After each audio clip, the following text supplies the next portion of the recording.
Yo, what's good, everybody? Welcome to episode 2 of Momma Knows Best. I'm Son, and I'm here with Mama. Man, we're super excited to be able to continue to do this. As we previously stated in the last episode, we really want to be consistent.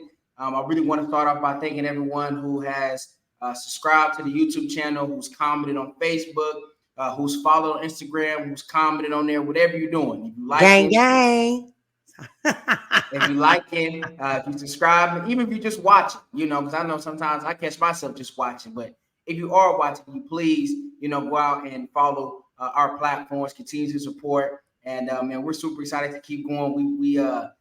I guess behind the scenes, me and my mom talk about the podcast quite a bit now. So we're ready to go. How you feeling today, boy? Oh, I'm feeling fabulous. It's Monday and ready, been excited all weekend for us to do part 2 and just really get into it. Yeah, I'm just happy that you're back. You were on a vacation. You were on a vacation. Wait, you tell them this is about you. This podcast ain't about me. I mean, this episode. Right. I'm saying this episode. So, with that being said, let's get into episode 2. Oh, so you think you've grown now? Let's get it. Hey, I'm with it.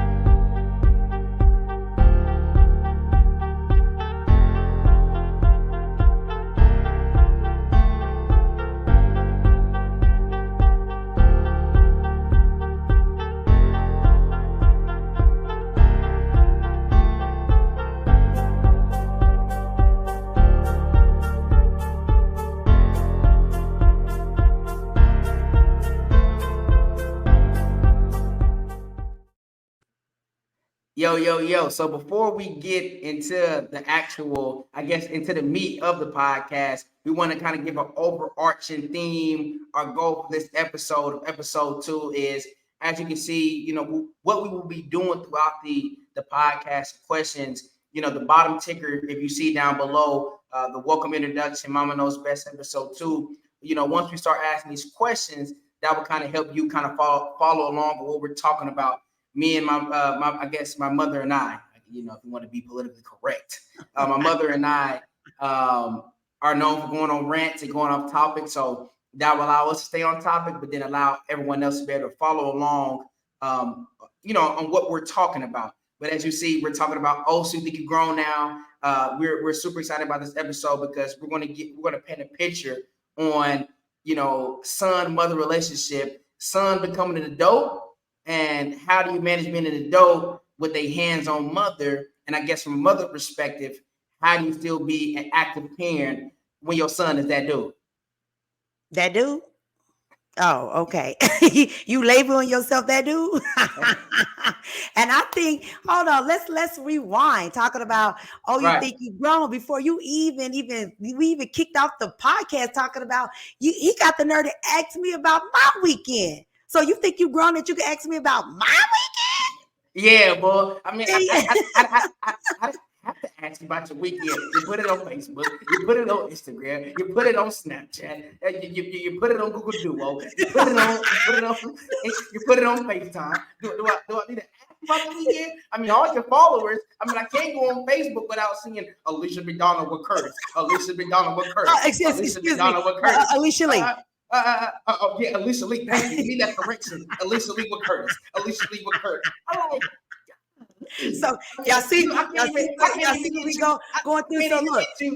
I can't even get you to even watch the podcast. You ain't do no work. You ain't did no work for the podcast. You on the vacation. So before you attack me, think about what you was doing. So he think he grown now. I see you. I feel you on that one.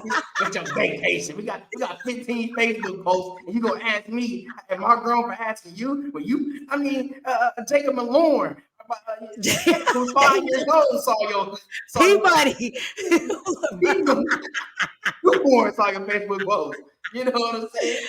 Oh my God, that's dope because you know what? I know we on episode 2, but that's a good segue for 3. What about our dating life? I think that's gonna be dope.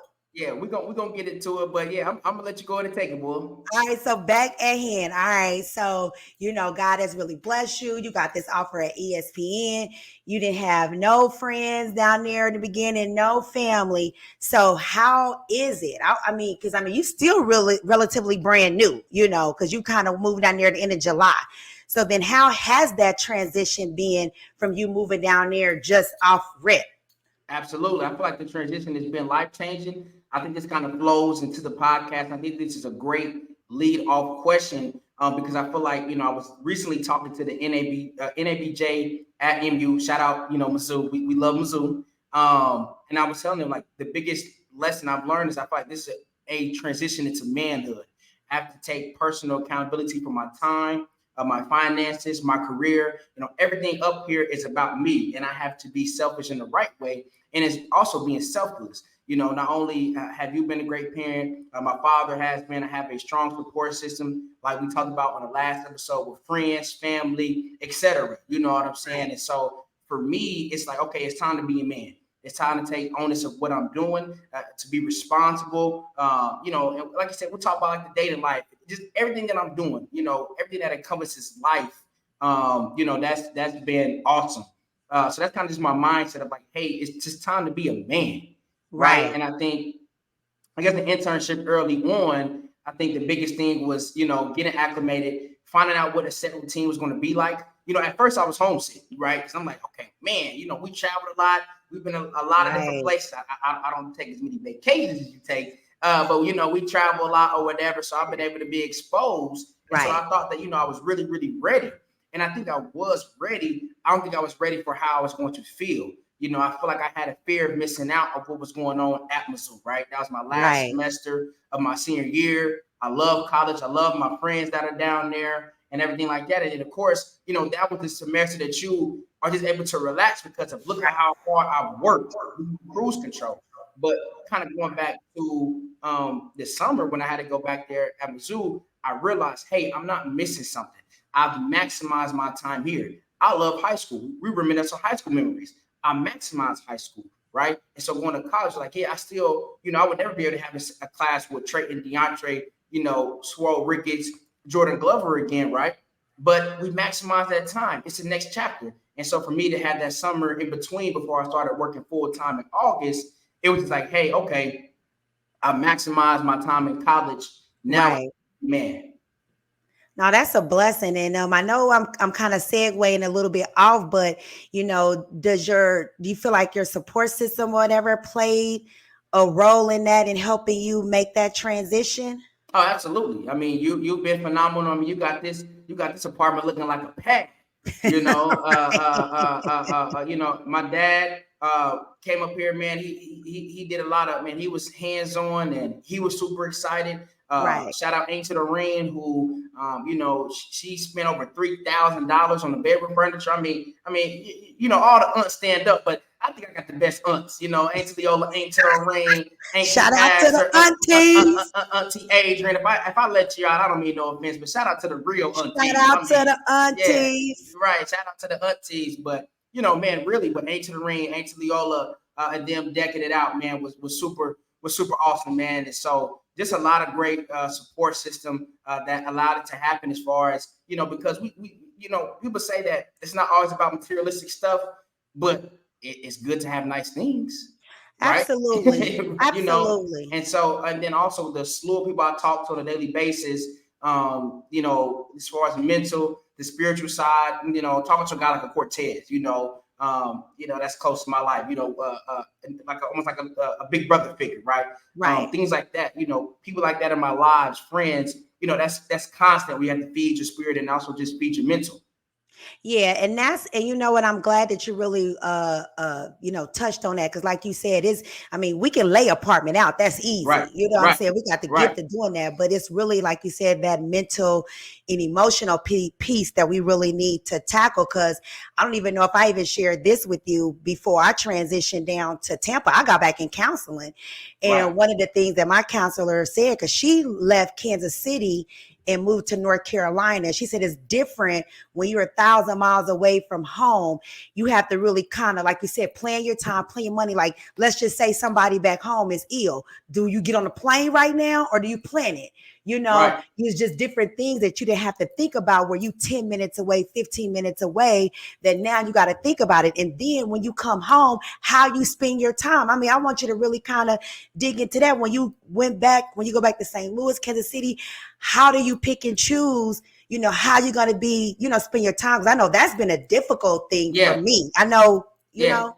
yeah, and we'll get into that particular part, I think, a little bit later on as far as some of the questions. But I will say this, based off what you did ask me, I feel like I learned how to love myself out here. I think for me, I always liked myself and what I was doing, but I never was comfortable being by myself. I always felt like I had to have a woman around, multiple women, and sometimes, you know, I feel like it was a validation. Like if I got 2 or 3 girls on me, you know what I'm saying, and I can have them on deck and on call, you know, that makes me like, yeah, I'm doing it, or, you know, that comfort level. And, you know, and finding God in college and really having that relationship helped kind of dim that down. But in a sense, you know, still wanted to still, you know, have that, okay, let me still have a woman around. Let me still have a woman around. Well, being out here in Connecticut, there ain't no women around. You know, if you get what I'm saying, you know what I'm saying? You know, Ain't no chocolates up there. Ain't no chocolates.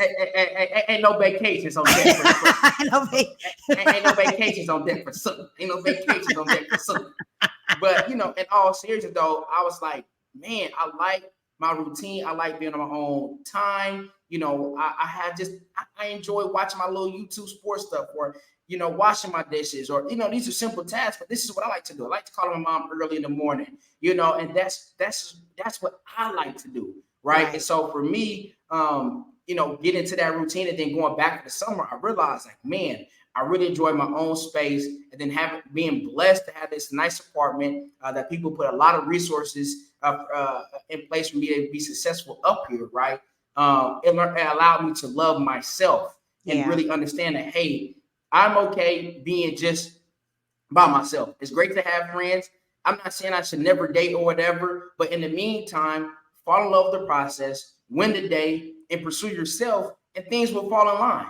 And so I think that's kind of like the biggest thing, you know. But I don't want to skate over that. I'm sorry. How did you love yourself? I mean, that's easier said than done. We're gonna love ourselves. We love ourselves. What work did you actually do for you to come to that realization? Especially if you went from being in the house with us, then being in college, you're constantly surrounded by people. So it had to be something, you know, you know, or something that what you know what I mean? Like I really think you need to hone on that just a little bit more. Yeah, I mean, I just feel like, man, it's just simple. I feel like for me, it's just routine based.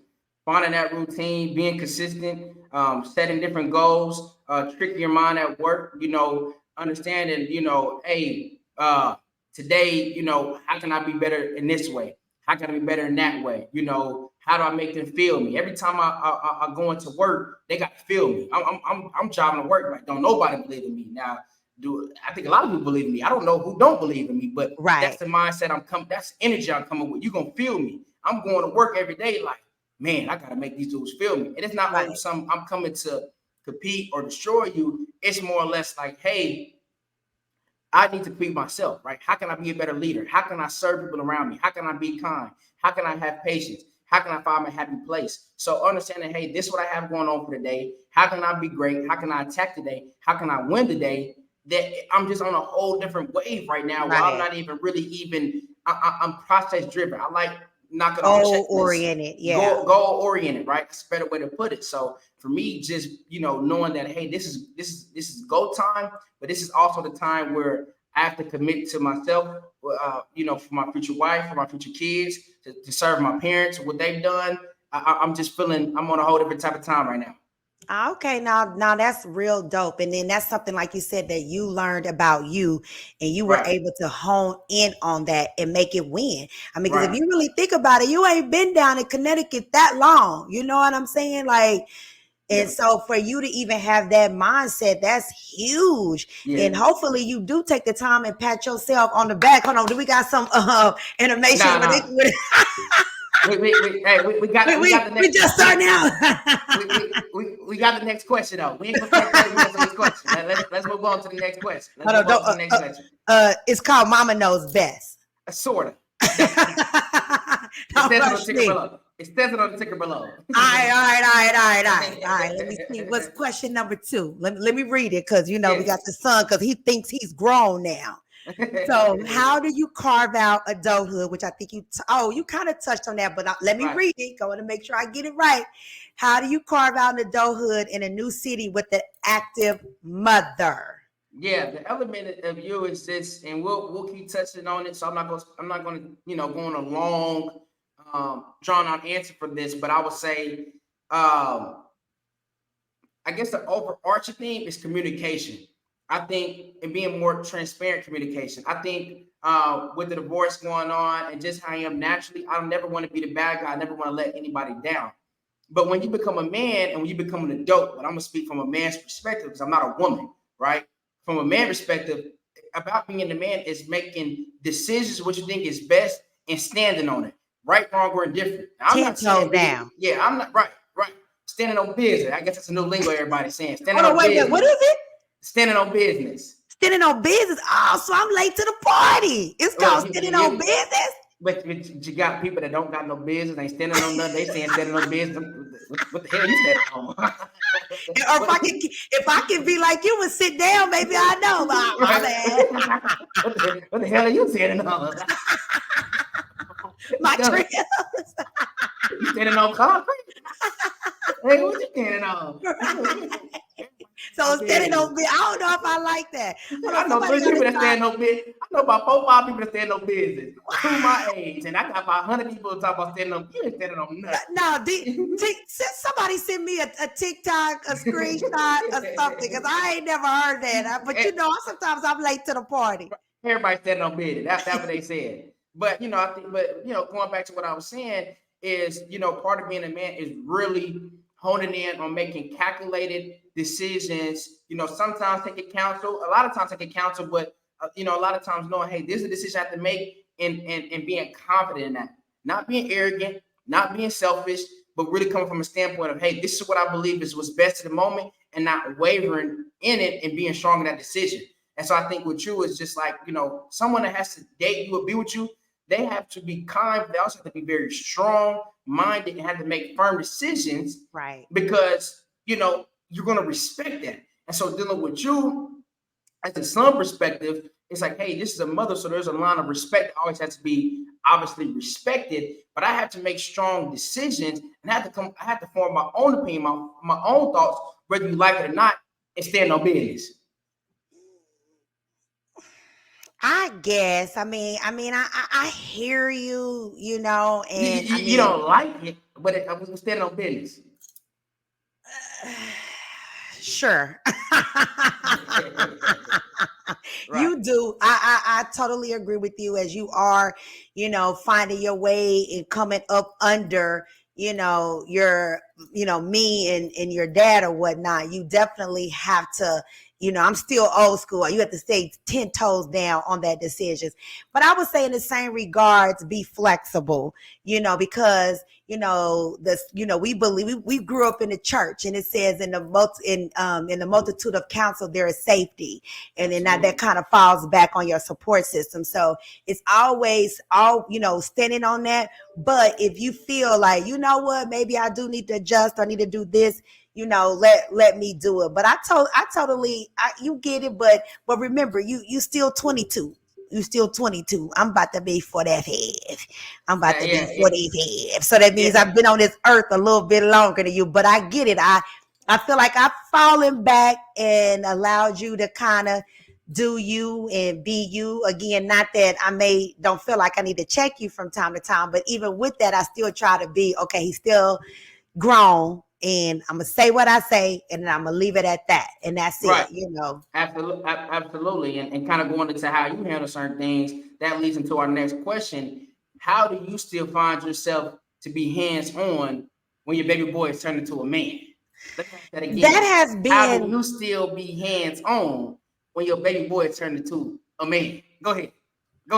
Oh, sorry. I got a glimpse of myself over there. I was...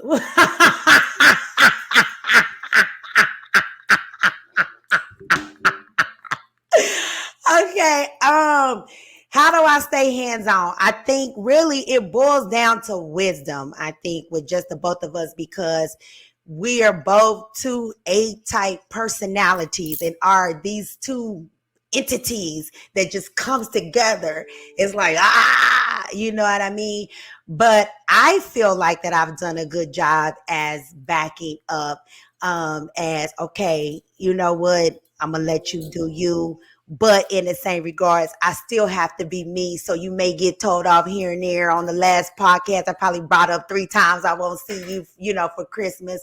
And that's just the way of me handling it. But also in the same breath, understanding that you have to do it. And I want you to be that man, when your wife and your kids come to you like, what we gonna do? You know what I'm saying? And not saying that you always got to have the answer, but you got to be prepared for those difficult moments. And I've even worked on that, just the transition, and just even with my language. So then when I'm talking to you about you, to my friends or family, because I always say that little boy, but that's just my endearing way, like my little boy, not being like, you know what I'm saying? And so I've worked on just, now the young men, or just different things like that. So I think it's just part of growing pains, where our relationship is growing and is developing into something, unfamiliar for both of us. So there are going to be growing pains. And I think you hit the nail on the head earlier. As long as we have those open communications and dialogue, we're going to get through it. But does that mean we're not going to have some difficult times? Is that not going to mean our feelings may get hurt? Is no, of course. Like, it's going to even be different when you do get married and have that full-time woman. Then I really will have to fall back. You know what I'm saying? Because she's going to be number, you know what I'm, so I understand all of that. But for the most part, through it all, the fact that we still rocking, we still communicate, we still doing what we do, it ain't nothing but love, and it's just up from here. So how do you cope during those times, like as you were talking about? How do you cope during those times where because there's been certain situations, like me attending my dad's wedding, or the amount of time I spend, in St. Louis, or if I make some decisions with some of the women I dated, right? Big personal things that I'm doing, or events that I'm doing, like, hey, this is what I'm doing. I'm firm in this. That you have your feelings. You may not you disagree with certain things. How do you cope and still, get through those things with us not agreeing on big situations like that? Makes sense. No, of course. And of course, it depends on the situation. Of course, where there's matters of the heart, those become a little bit, more challenging and difficult to process. And that's when I really, when I raise my hands to my friends and they know I'm not okay, they show up. So I think about that movie, Why Did I Get Married To, where Janet Jackson had her moment, but her girls just came and sat with her. So who your girls that showed up? I mean, can we show them some love?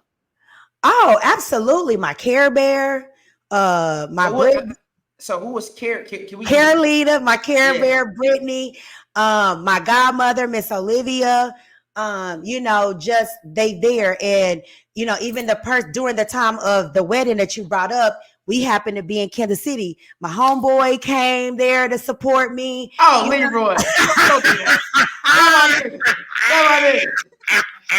Come on in. We ain't name dropping. So shout out my nigga Leroy. Shout out my nigga Leroy. Shout out my nigga Leroy.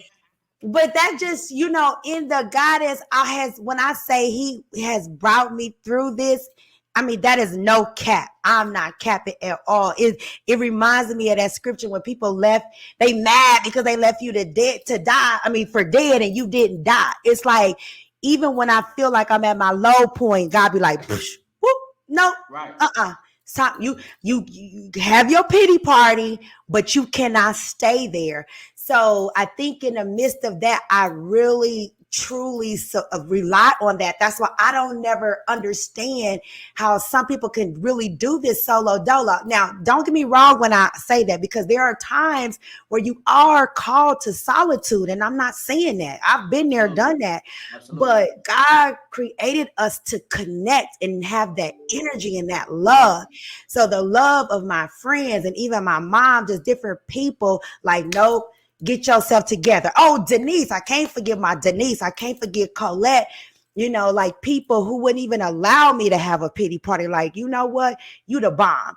And it's all about perception. You can look at the situation a certain way, or you can look at the situation differently. And I think through the midst of all of that, I'm just winning, like winning unconditionally. And it's not just because of me, it's because of kind of what you said, learning how to love myself, but also being vulnerable enough to even call the homies and be like, I ain't well. I need prayer. I need this. So yeah. I feel like I've seen a lot of growth from you in that standpoint of just being more transparent. Leaning on your friends, leaning on people. You got to be honest. I know, because one of my biggest worries with you, kind of going on topic sometimes is just the Facebook presence. I think sometimes, and I think for the longest, I think a lot of it was like I got to keep people updated. I know people watching. You even said last episode, I got Alicia fans and things of that nature. But you have so much value outside of the social media. You bring so much favor outside of that. People don't see that when you got two hustles and you or two jobs you're working and you got two businesses on the side and you're talking about you're gonna do this, you're getting this LLC for this. And for you, I think you just entered a space where you're at your all-time high with being transparent. And we could cut back on some of the Facebook posts, but I think that I've seen you just make that switch on just being more real. Right. No, I agree with you 100%. And I do try to be a little bit mindful of what I put out there on social media, because I do, like every time people may not like or may not, say comment, but hindsight, they may say something. You like, oh, you was really watching. Right. I think it's if we're being honest, there is sometimes I want to let everybody know that I'm good. You know what I'm saying? Because of how things were so tumultuous. And so when you've experienced something that was so devastating, and that's how I feel like my life has been in certain regards, has been devastating. And the fact that I can even get up, brush my teeth, wash my face, get dressed, and pull a smile on my face, that's huge.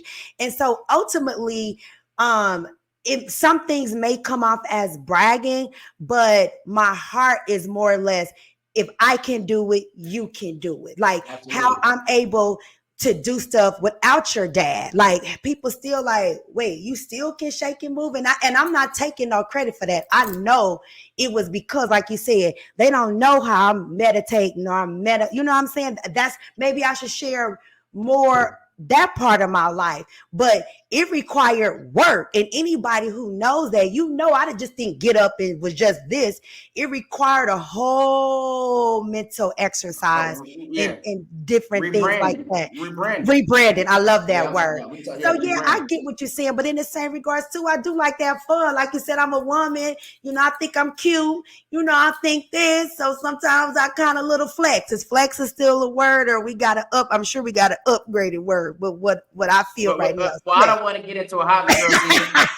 I don't want to get into the hot girl season 2, 3, 5. No. 2, 3, 4, 5. No, I'm cool on that. I'm cool on that. We don't want to get into another season. So let's keep moving. Let's get back into the episode. Let's pull it back in. We'll move on to the next question. This is something I really want to ask you for this episode is, what are some of your expectations from your son as he becomes a man? Some of my expectations, I think, again, it's nothing new that we've talked about: communicating, being honest. I would say one of the things that I don't even want that is concerning is when you do get married, just really seeing how that's going to play out. Because with me being a boy mom, a lot of times whatever the woman kind of say is what goes, you know what I mean? So like with the kid, I'm just saying, with the kid, you might want to survey. You might want to survey the women I talk to. Where the woman want to get married, where the woman want to send her kids, where the woman want to, the woman has that power. So with you being my only living son, it's very. Can I step in and make a PSA? Whoever I'm dating, I'm going to serve them. I'm coming with a spirit of humility, but they ain't running the show. They ain't running the show. if I want to have a mama come on and we doing stuff, because I'm gonna serve their mama. I'm a serve their mama. I'm gonna serve their father. I'm gonna serve they Right. aunties and uncles, nieces, nephews. Be there, have a home from people can come and spend time, and we're gonna pursue relationships. But I wish a woman would tell me how I'm gonna be with my mama. I'm gonna be with my Well, daddy or my hey, family. that's You that's better been ask. my only You better ask. concern. You better ask around. Shoot. Right. That's been my only concern is because I know, when a man got his nose wide open, to a woman, and I really, my heart's desire and my prayer is that whoever you ultimately be with, that we have a bomb relationship, that I would love her, as if she was my flesh and blood, and vice versa. I want to Right. have that open, because I want to be a part of you all's life, and Right. vice versa. And so, but other than that, I think we're solid. We've had our ups and downs, our bumps in the road. And again, not to say, as we're continuing through this transition, that it may, be some more difficult times. Of course it Right. is. But I feel like what we have been through in the family, just in the family as a whole, the fact that we're at this moment, I don't even really can see something really stopping us. You know what I'm saying? Like, I Yeah. feel like we've been hit with But some hard blows. right. Well, you went and we'll continue to talk about the hard blows. Yeah. Definitely, you see the picture C3 behind you. We lost C3 years back, but we've overcome that. Like I said, obviously, a divorce happened. Obviously, people moved across the country. It's not all bad things. That The part. marriage wasn't all bad. C3's life was amazing. He was the original face of the family, Right. and his personality. So we're not coming to be negative or anything like that. We're just being real. Being real. But I guess to more for this question, which is your expectations of me. I kind of want to ask you too. You kind of honed in on the looking ahead, bigger picture to when I get married. Is that what kind of keeps you up at night? Like, man, I kind of know what Christian's probably going to be like by himself with a working. How's it going to look like when he got a family and a wife? When I'm not Right. 1A, 1B. Now I'm 2A, 2B Right. behind I kids, get wife. it.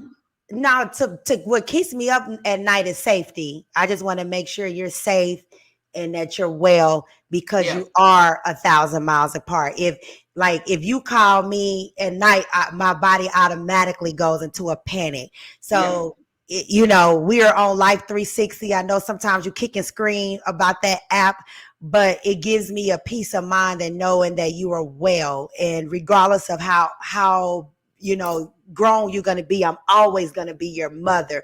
So my absolutely. first and foremost is that you're safe, because you are a Black man here living in America. You're smart and you're intelligent, and just let's keep it real, certain people don't like that, and I just Right, don't never want you to be in a situation, because we know sometimes you don't get a second chance. It is what it is. So absolutely. that keeps me up at night, and that's why I'm always trying to cover you in prayer, speak positive things over your life, and I'm actually excited for your, when you do get married. I don't want you to rush it, because I've told a Yeah, couple of people, I can't wait to be a grandma. I mean, I can, but I cannot wait, because I know it's just an extension of our family. yeah, But of course, I don't want it to happen before you get married. But yeah, I like I said, what I said to you at your graduate, when we was at old boy's house, when we did the little graduation party afterwards, and I said, I feel like your name is gonna be plastered. I don't see nothing but the best. This is really the beginning, and I don't even really feel like you even tapped into your potential or where you're gonna be. And I just feel like as long as you stay humble and keep all that, the sky is the beginning, and I yeah. truly believe that for you. Right, absolutely. So kind of going back to what keeping you up at night, you kind of touch on like some of the, getting that phone call at night or different things that happen, constantly cover me in prayer and thoughts. Do you find yourself connecting with other mothers about that? Is that kind of like a mother thing of just that forever worry about your kids' safety? Absolutely, of course it is. I mean, then it's even more heightened because of the tragedy that we've experienced in our lives. So you always are worried about your kids. Even I laugh sometime at Tammy's mom, and Tammy's grown. Her mom still call her, "You been here? You been here?" Da, da, da, da, da, da. It's just I think that's just something that's gonna always be there, and I can't say it will ever go away. Yeah. And I think once you experience parenthood, it's just always there. You always want to make sure your kid is good, even when they're in their 50s. Right, absolutely. So, yeah. Absolutely, absolutely. Man, that's awesome. Well, we wanted to do like a bonus thing on the episode. My mom didn't send me her thing. So basically gonna highlight three of the most influential people in our lives. And we're not gonna include ourselves, but I'll go ahead and kick it off. And these are I'm not sexist, I'm not anti-woman. But without my mom, obviously she would have been in here. But these are the three most influential people in my life. And I'll kind of just touch on them briefly, their impact. Obviously, my dad, Charles McDonald II. You see that McDonald name. I should have put son hyphen McDonald. But obviously, I'm proud to be a McDonald. I'm proud of both my parents, but just super excited to just, follow my dad. He's a brainiac. He's a genius. I mean, I call him Black Jesus. I mean, he's literally the smartest person that I know as far as different things. So just being able to kind of just see, hey, can I match up with him? This is the standard when it comes to being a professional, being a provider, right? And him, committing every day to just going to work and doing things of that nature. How can I match up? How can I do that? He came to every little stupid thing I had, whether it was the soccer games when we was like 1-15, 1-19. Yeah, we sucked. You were there. He was there. You were there. But he showed up to the bear, and you did too. The bear recitals. That support from a That's a man in blessing. particular. From a man in particular, man, it's an outlier. So definitely number one for me, and number two is my grandfather. Definitely my original best friend. We talk all the time. As far as the pure conversation, that's probably the person that I've had the most conversation with is my grandfather. And, I think just now for me, it's just, appreciating, the last years of my grandparents' life, not trying to put them in a casket or nothing like that, but just being able to just have a lot of life conversation with him, kind of just squeeze out as much wisdom he's had. And, it's something, for me, he's a process starter. He came from the hood. He didn't have a father in his life, but he made a conscious decision like, hey, I know I need to go ahead and take care of business for my wife and the generations to come. So the decisions that he made, at 18, 19, 20, 21, 22, when you're making that transition to manhood, that allowed me to be sitting right here doing this podcast with you. So he's the process starter. You know what I'm saying? How many more people would be greater if they had someone like my grandfather, someone like my dad in life, just the presence. Not saying they're perfect, but just their influence of just how they are as a man. Absolutely. You know what I'm saying? And then number three, I gotta throw my boy Soap. I gotta throw Pops up there, another father figure, man. And Soap, when the divorce is going on, man, Soap was super impactful. We had a lot of great conversations. He never attacked, either you or my dad. He really gave different perspectives from your side, from my dad's side. He gave me a job during COVID, so being able to work with my boy Marquand, my brother DeAndre, when obviously we didn't really bring nothing to the table. Well, me in particular, he was just giving us out free money because he's like, hey, I'm gonna have my boys here, working. I'm gonna have them around. You know what I'm saying? And so for him, man, DeAndre, Soap, man, I call him Soap. But man, he's such a good dude, man, and he's what I want to be when I make it, because he gives back to his family. He's always giving to people. He's always including Beautiful himself. family. Yeah, beautiful family, taking care of his kids. Just the way he just maneuvers. I study him, everything he does, man. I just love how Soap approaches life.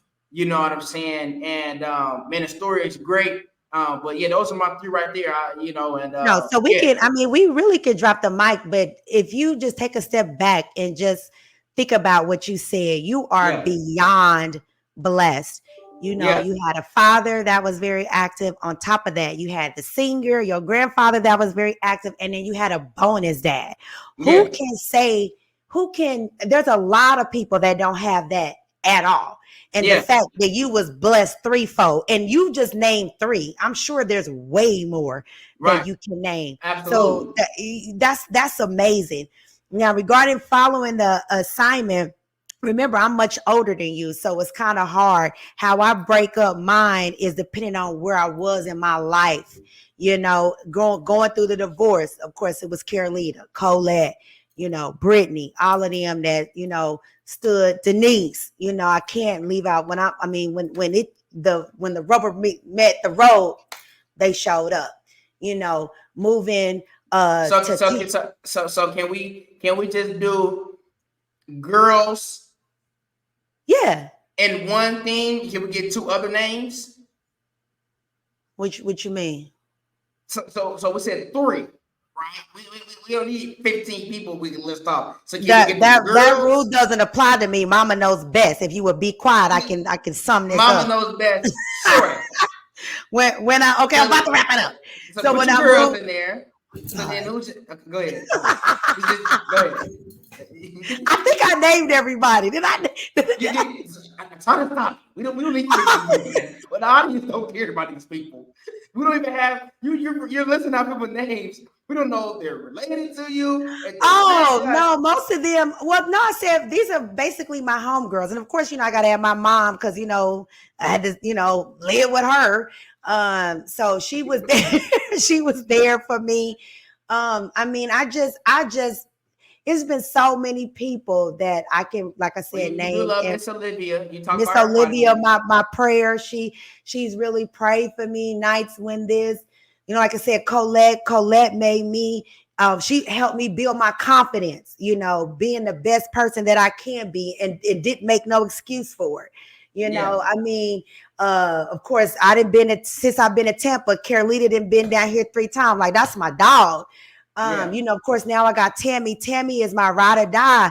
Like she, going to Thailand with me here in the next couple of weeks for my birthday. So like God has allowed me to still have a travel buddy because he knows traveling is my passion. So when I say I just been blessed beyond measure, like I ain't got nothing to be sad about. What you want? I'm sorry I right. didn't follow the rules, Now but that's good. That's good. We weren't really going to do a deep dive into the influential people. We wanted just to highlight people that really meant a lot to us and really just just be thankful. We want this podcast to be able to just be positive. Really just give people their flowers while they're still here, while they're still absolutely. present, while there's nothing going on. A lot of times people want to give people their flowers when they're going through a hard time. God forbid they're going, death has occurred, or maybe they died, or whatever reason. We want to do that. We want to be proactive instead of reactive. Right. So we're gonna end on this because Mama knows best. Sorta.